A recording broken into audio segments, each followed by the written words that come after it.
Welcome to our guide on the 200 Club Award for Pathfinders. Whether you're a seasoned Pathfinder leader or a curious newcomer, this award sets the standard for excellence within our clubs. Let's dive in and explore what it takes to achieve this prestigious recognition.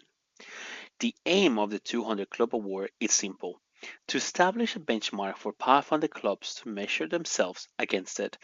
It represents the minimum requirement for a well-run Pathfinder club.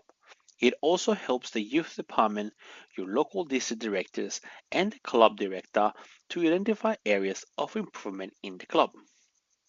Where can we find the form and how to access it? There are three ways that you can access the form. It can be found in the website of Adventist Sydney Youth. A simple Google search will take you to the page. From here, you click on Pathfinders and then you can view the form in either of the following places. You have the form in the 2024 pack as a PDF that you can print and copy and fill manually. Then you can take a photo and send it to your local DDs and youth department.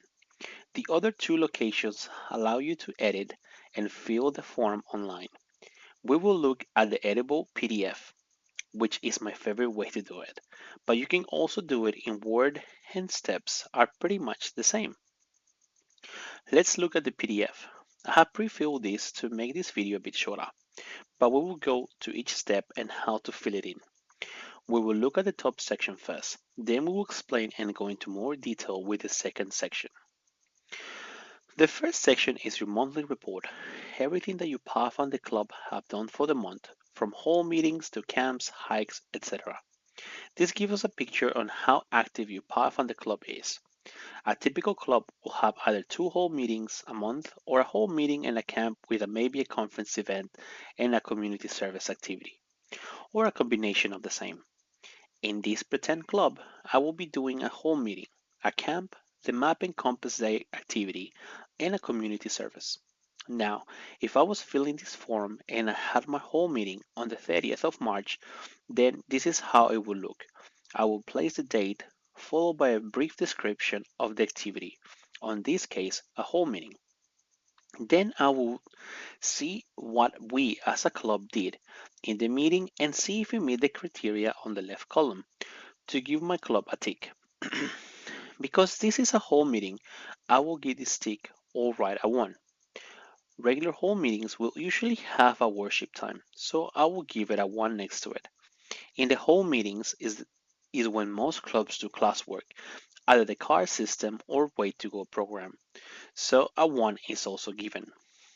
If during the meeting we work on a ONA or we did any type of crafts, a 1 will also be placed. If we practice marching, which I highly encourage every club to do in their meetings, a 1 also goes there. If then we participate in games after or have a social event with the Pathfinders, we can also give a 1. Let's say we didn't do any community service during the whole meeting, so we leave it blank. And let's say all Pathfinders were wearing the field uniform, then we also give a 1 in the box. Now, some clubs do prefer to have a staff meeting either before or after each class. If you do it that way, that's okay.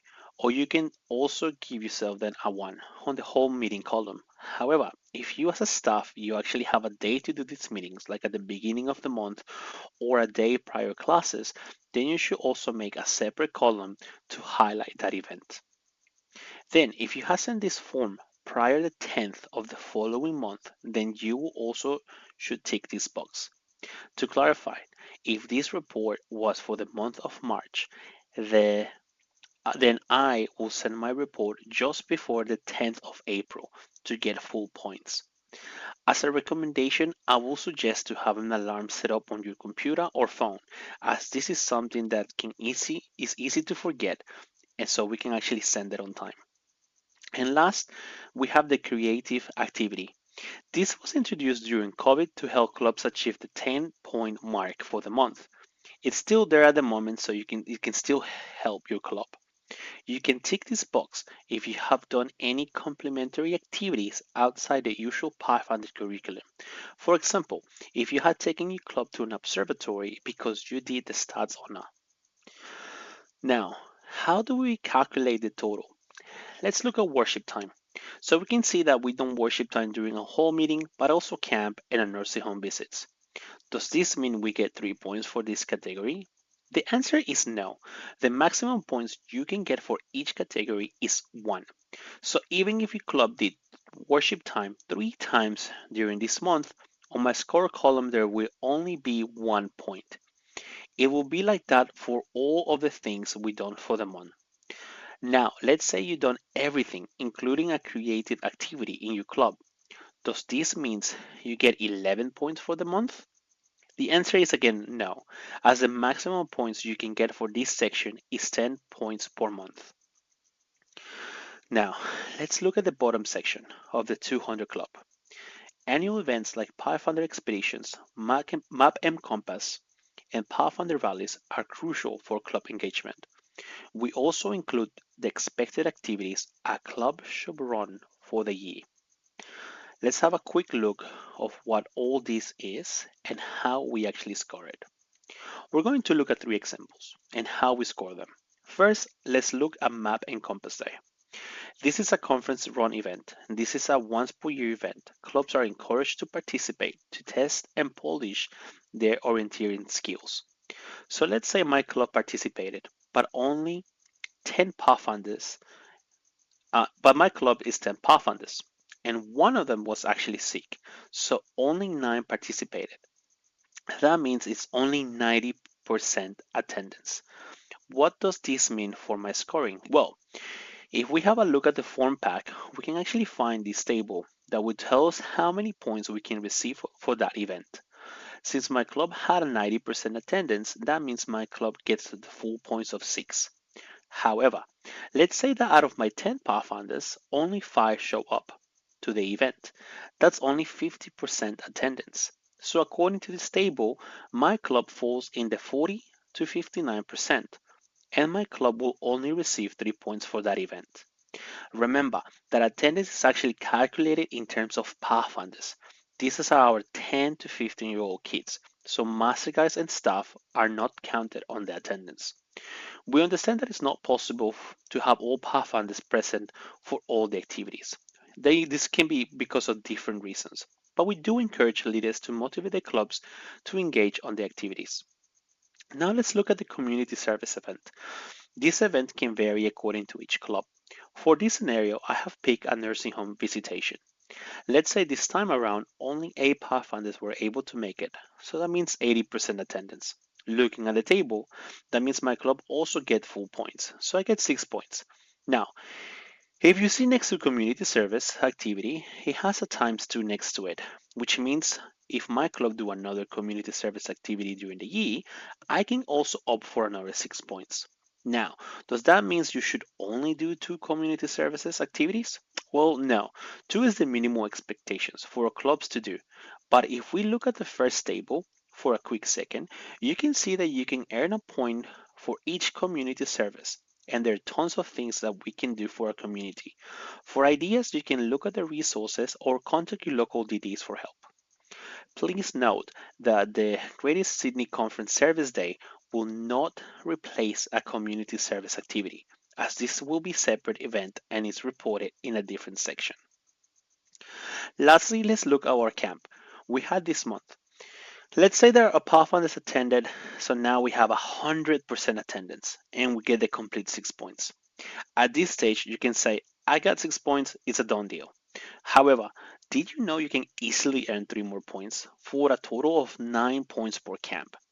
It involves just a few extra steps to do it. So let's have a look again at the form pack. Remember, all these resources can be found in the Sydney Adventist Youth website. Okay, so there are 2 forms we must fill out in order to get the 3 points. First is the Adventist Outdoors of the AO notification form. This form is on page 24. It's pretty simple to fill out. There are also guidelines in the next page on how to complete the form. You can also contact your local DD for assistance. Once you completed that form, you want to also fill out the safety management plan or risk assessment form. You can find this on page 75. And same as the AO form, there are guidelines on how to complete it. Contact your local DD once again if you require any help. So once you have both forms filled in, then you send that to your youth department and your DDs prior to that event to get the extra 3 points. A bit of word of advice: you can fill out your forms once for the whole year. You can need to only edit the form for the next activity to save you a bit of time. Also, each club should be doing this. They should be doing these two forms anyway for every outdoor activity the club participates in. So it's a good habit to do them. And hey, you also get the extra points by doing them. There are many events to complete throughout the year. If you have any questions or you're not sure what each event involves, you can always refer back to the form pack for an explanation, or you can contact your local DDs. They will be more than happy to assist you. So now that everything is finally filled out correctly, how do, how do I submit? Well, if you're doing the PDF or Word document, save the document on your computer. My advice is create a folder and have all your reports on the folder. In case you need to pull them out, they're all stored in the same place. Once you save your report, rename it to the month so it's easy to know which report is for what month. Then you can email the report. So you will submit your report via email to Jacinda in the youth department and CC your local DDs. For example, if you're in the South Southwest district, that is Felix and I. If you have more than one DD in your district, make sure you send the email to all of them. If you are not sure which district your club belongs to, contact your youth department for them to help you. Once that's done and send your report, DDs will update your points. Now, in summary, the 200 Club Award sets a high standard for Pathfinder excellence. By participating in monthly activities, annual events, investor ceremonies, community service projects, campouts, and leadership trainings, clubs can earn a maximum of 264 points each year. So, are you ready to take your Pathfinder Club to the next level? Strive for excellence, aim for the 200 Club Award, and watch your club thrive. Happy Pathfindering!